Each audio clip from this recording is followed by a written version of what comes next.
Autoline Daily is brought to you by Bridgestone, passion for excellence. This is Autoline Daily for Friday, the 20th of August, 2010. I'm Scott Burgess, auto critic at the Detroit News. John needs a little break from all the Dream Cruise fun we had on Wednesday night when Autoline After Hours went live from Woodward Avenue. So he asked me to fill in for him today. With that, here's what's going on in the automotive world. First up, GM is continuing its management shakeup. As my colleague Rob Snell at the Detroit News reports, Chevrolet's marketing chief, Jim Campbell, has been reassigned. He's now the vice president of performance, vehicles, and motorsports. His replacement is Chris Perry, the former VP of marketing at Hyundai. Like a game of musical chairs, this is Campbell's third move in less than a year. In December, he was named general manager of Chevrolet. Then in March, he was moved to the marketing position.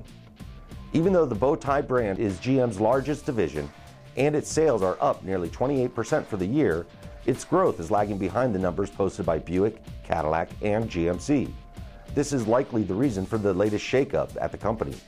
GM says that Campbell's involvement in this is not because of that stupid memo that leaked out a few months ago suggesting Chevrolet dispose of the word Chevy. Yesterday, Chrysler shared new details about the 2011 Jeep Wrangler.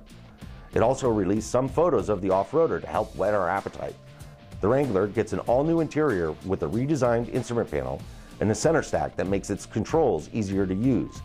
It also features new storage areas, upgraded materials, and a new premium body-colored hardtop. Production of the 2011 Wrangler began earlier this week.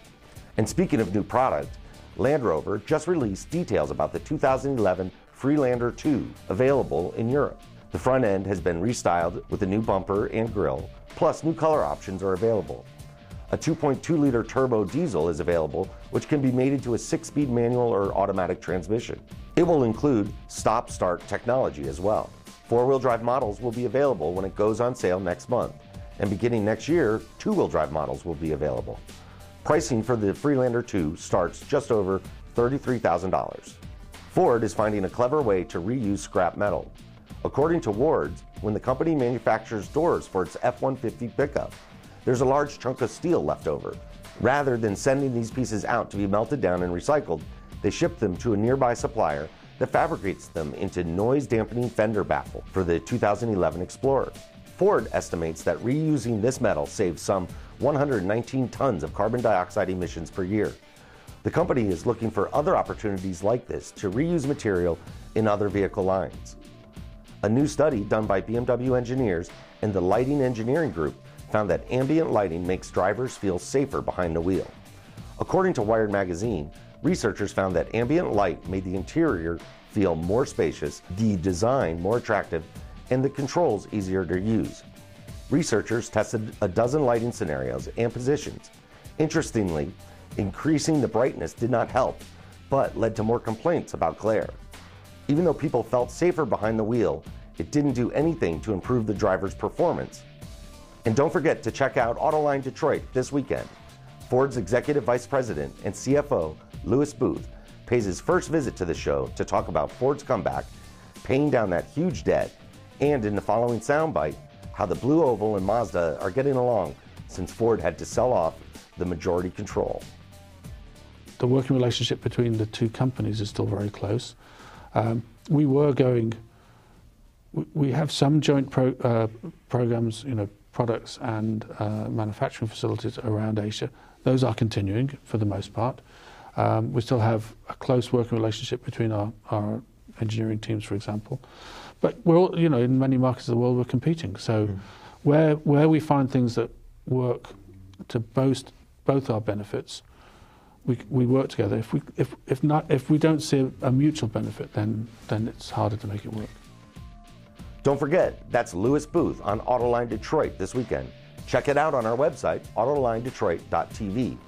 Coming up after the break, it's hot August nights, after hour style, or how much Scott can sweat along Woodward Avenue. We'll be back right after this.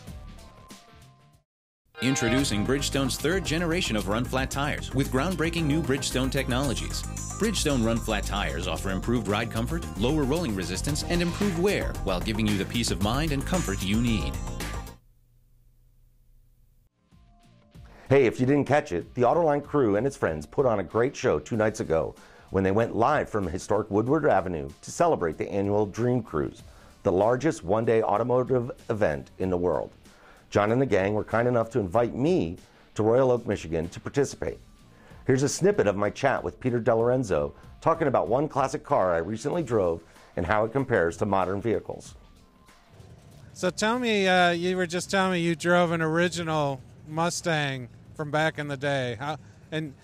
You should know Scott reviews cars all the time for the news. So how was that? If there was no nostalgia tied to the Mustang, it would be an absolutely miserable ride. The Mustang I drove, it was a 66 Mustang, and it had an aftermarket 302 in it, pushing about 200 horsepower on the V8 that it had. No power steering, no power brakes, no air conditioning. The only gauge that worked out of the 5 on the front was the speedometer. No one knows if it was really that close. It's unreal how far cars have advanced. If you were to look at a 2011 Mustang, the V6 has 305 horsepower, and it's got electric power steering. And the comfort that comes with it, it's really nice. And, you know, I understand that these are fun and nostalgic and great vehicles, but there's a lot of people right now really, really hot because there is no air conditioning in the car. You can read my complete review of that 66 Mustang on debtnews.com.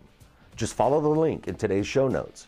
You can also follow the Detroit News blog, which covers the Dream Cruise all weekend. And you can also watch all of Autoline's Dream Cruise coverage on AutolineDetroit.tv. With that, we can wrap things up. Again, I'm Scott Burgess, auto critic at the Detroit News. Thank you for watching.